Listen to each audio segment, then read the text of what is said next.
Halo teman-teman, selamat datang di channel Bahagia. Terima kasih sudah singgah di video ini. Jangan lupa untuk subscribe, like, dan komen, serta hidupkan notifikasi. Enjoy! Oke, untuk konten kali ini gue akan bercerita tentang film yang booming saat ini itu Miracle in Cell. Nah, mungkin teman-teman penasaran gimana filmnya, nanti tonton dan gue akan ceritain sedikit alurnya di sini ya. Kemarin gue sama Doi sepakat bahwasanya kita harus nonton film ini. Karena kenapa? Karena ngelihat reaksi orang-orang pada saat setelah nonton film ini. Ya, mereka nangis, ada juga yang katanya lucu, ada komedinya. Nah, penasaran gimana sih sebenarnya gitu kan? Ya udah, gue sepakat sama Doi untuk datang untuk nonton sambil malam minggu juga gitu ya. Kita datang, gue dari sini dari kantor beres kerja langsung cus ke sana, nggak langsung pulang kosan dulu, langsung cus nggak makan dulu, yang penting nonton filmnya dah. Soalnya filmnya itu jam 17.50 gitu ya, kita ngambilnya jam segitu. Ya udah, kita datang ke sana, kita pesan tiketnya yang paling tengah biar nyaman, biar tenang, biar oke kalau nonton gitu ya, biar kita juga fokus. Soalnya kalau paling depan itu leher kita gini gitu. Kalau paling bawah juga nggak enak banget. Jadi di tengah-tengahnya ya yang paling enak kalau di kita gitu.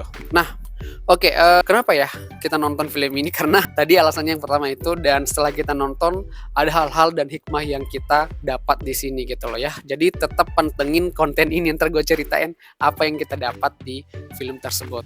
Nah, gue sama Doi nonton film ini dari awal sampai akhir, dimana film ini sangat buat kita tersentuh. Awalnya itu komedi, alurnya gini ya, komedi yang gue tahu itu komedi, ada sedihnya, komedi lagi, sedih, komedi, sedih.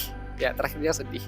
Jadi buat teman-teman semua, kalau penasaran nonton aja dah ya. Bawa teman-teman, keluarga, kerabat, atau semuanya lah ya. Bukan gue ajak teman-teman untuk ayo bla bla enggak, tapi gue ngerasain sendiri dapat hikmahnya di mana gitu ya di film ini. Nah, jadi di mana doi gue sama gue tersentuh karena ibaratnya kita kayak seperti berada di keadaan seperti itu gitu loh. Kita kayak masuk dalam film itu. Nah, jadi itu gue sangat apresiasi banget sih sama pembuat filmnya.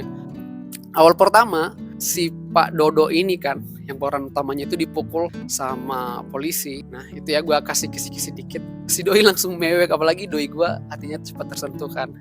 Langsung mewek dan dia nangis. Dia nggak bisa lihat orang-orang yang agak-agak lumayan keras gitu, yang mukul-mukul dan sebagainya. Dia agak susah, dia cepat mewek gitu loh ya, karena hatinya lembut. Nah, gue lihat di situ kan, aduh, baru pertama banget nih, gimana ya ceritanya ntar kalau misalnya dapat yang paling klimaksnya di film ini gitu. Ya udah, sedihnya itu di situ, dan beres itu ada lagi nih komediannya gitu loh, sehingga kayak kita dibawa naik turun perasaannya, emosionalnya dari film ini. Juga kita nontonnya dibawa enjoy, ada seriusnya. Nah itu di film ini. Nah, apa sih yang hikmah yang kita ambil dari film ini? Yang gue ambil dari film ini adalah kita nggak boleh cepat-cepat menuduh orang lain bahwa itu adalah salah dia gitu loh. Walaupun dia ada di lokasi itu, walaupun nanti dia yang ngelakuin itu, kita nggak boleh. Ya bagusnya sih kalau menurut gue ya nggak boleh. Karena kenapa? Ya sebelum untuk memberikan dia atau ngecas dia sebagai orang yang bersalah, ya kita harus cari tahu dulu apakah dia ngelakuin itu dan kenapa dia ngelakuin itu. Atau misalnya ada orang lain yang ngelakuin itu, atau misalnya korban sendiri yang ngelakuin itu gitu loh. Nah, jadi ada hal-hal yang harus kita ketahui sebelum kita menuduh orang lain untuk bersalah. Kita harus tahu dulu nih keadaannya bagaimana, situasinya bagaimana, benar-benar sadar, bukan cuma hanya emosional dong yang kita keluarkan, maksudnya kita menuduh orang lain. Karena kenapa? Karena banyak orang nanti yang dirugikan. Seperti di film inilah contohnya ya. Ya si Pak Dodo ini dituduh untuk membunuh ada salah satu keluarga terkaya lah. Padahal sebenarnya enggak, dia sebenarnya menolong gitu loh. Tapi dia ada di situ, dia menolong tapi dia ada di situ. Dia megang kayu dan ternyata si anak ini yang meninggal ini kepalanya pecah. Nah jadi semuanya ibaratnya seolah-olah buktinya udah ada dan dia dituduh untuk melakukan itu. Sebenarnya enggak. Apalagi si Pak Dodo ini punya keterbelakangan mental. Jadi gitu ceritanya teman-teman. Nah sehingga akhir ceritanya ini adalah si Pak Dodo ini dihukum mati. Tapi nggak sampai di situ. Ada anaknya si Pak Dodo ini yang juga pinter. Dia menjadi pengacara dan mau membersihkan nama baik papanya. Dan itu berhasil. Nah di situ gue lihat banyak orang yang nangis, yang sedih, yang ketawa juga ada pada saat ada komedianya. Karena kenapa?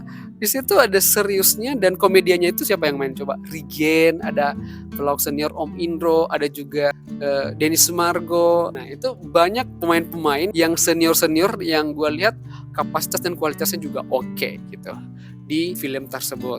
Nah gitu teman-teman, jadi kalau misalnya penasaran, ayo undang teman-teman kalian yang lain bareng-bareng atau sama Doil atau sama keluarga. Jadi kita bisa tahu nih dan kita bisa memilah seperti apa sih sebenarnya hukum kita, atau seperti apa sih sifat orang-orang, bagaimana cara mengambil keputusan. Nah gue juga belajar di situ, banyak hal yang kita ambil melalui film itu gitu loh ya. Dan gue ngelihat di situ sampai akhir si doi gue pada saat ada suatu serius atau yang bikin mewek, dia nangisnya minta ampun. Sehingga ntar gue coba di video ini ya, gue kasih tahu ini matanya ini gue juga sama, tapi gue nggak memperlihatkan. Biasalah laki-laki kalau misalnya nangis kan nggak terlalu memperlihatkan, cuma yang nangis doang. Kalau si doi kan sampai nangis kelihatan, aduh doi kenapa lagi ya kan. Nah ini matanya bengkak banget, bengkak matanya si doi. Gue lihat, gue ketawain juga, kasihan gitu kan. Jadi beres kita nonton baru gue ketawain, kamu kenapa? Dan si doi juga bilang kan, kamu juga nangis. Kita juga agak-agak kayak bertengkar, di situ, bukan bertengkar sih, adu-adu gitu kan, biasa gitu kan. Jadi gimana tadi lu nangis waktu nonton film Miracle in Cell? Film itu yang salah, bikin nangis, bikin mewek.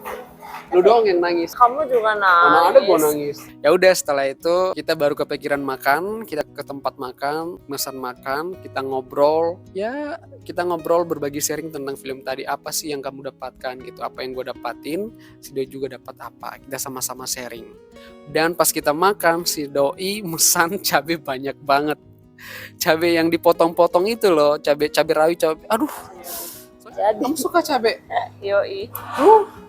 Dia suka cabai ini coba. Jadi aku minta cabai. Khusus dia doang. Terus kamu doang ini. Soalnya si Doi kalau misalnya makan ya, harus ada sambal yang pedas gitu loh. Sambalnya harus pedas gitu. Nah kalau gua dikit aja, sambal harus ada. Karena kenapa? Soalnya tanpa sambal juga nggak, kayak menurut gua nggak enak ya. Ya kalau gua. Tapi jangan terlalu pedas, sedang-sedang aja gitu loh. Nah kalau Doi nggak, beda lagi tuh. Nah jadi sehingga kalau misalnya kita makan, dia punya sendiri, makanannya gimana rasanya, gue juga punya sendiri. Tapi itu bukan jadi masalah, saling mengerti satu sama lain aja. Jadi gitu teman-teman. Ini satu hal, di video ini juga gue sangat ngerasa banget bagaimana rasanya kehilangan ayah ya. Karena kenapa? Di video ini juga sama gitu loh. Si papa anak kecil ini dihukum mati, berarti dia kehilangan orang tua. Gue juga sama Doi juga. Makanya gue tersentuh di terakhir-terakhir atau di akhir filmnya gitu loh. Gue tersentuh dan agak-agak turun dikit air mata. Justru itu gue keingat orang tua lah ya. Ya gimana, setiap orang juga mengalami hal tersebut. Jika ada pertemuan, maka juga ada kehilangan juga ya yang harus kita dapat. Yang penting kita ikhlasin aja. Oke, itu aja ceritanya. Dan semoga cerita ini bermanfaat atau menghibur teman-teman semua. Jangan lupa bagikan kepada teman-teman yang lainnya, siapa tahu juga sekali lagi menghibur dan bermanfaat. Oke, see you next video.